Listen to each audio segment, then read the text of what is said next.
Raffadali non ha ancora smaltito la gioia per la promozione in eccellenza al termine di un campionato difficile e molto combattuto. La squadra di Gaetano Longo ha dovuto recuperare nel girone di ritorno ben 8 lunghezze alla Pro Favara, che a un certo punto sembrava sul punto di stravincere il campionato. E invece il lavoro svolto dal tecnico Gaetano Longo e dai suoi giocatori ha consentito di recuperare. Il Raffadali ha sempre creduto al salto di categoria e anche domenica scorsa, quando ha sciupato il primo match ball in casa contro il Capaci, c'era la consapevolezza che l'eccellenza non sarebbe svanita.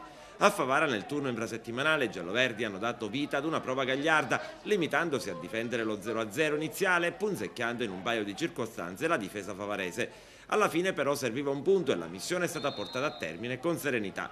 Il ritorno a Raffadali è stato straordinario, i tifosi hanno atteso l'arrivo della squadra nella centralissima via nazionale, poi il giro in pullman con un conducente d'eccezione, il sindaco Silvio Cuffaro. Adesso c'è la matematica, mister Longo, il Raffadali ha vinto il campionato.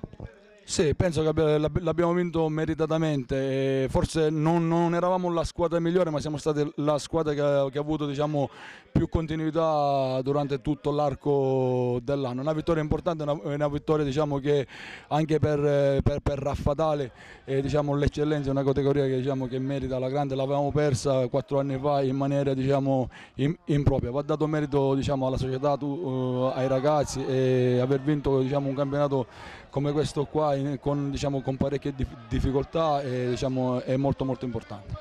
Quali sono state secondo lei le tappe fondamentali per arrivare a questa vittoria?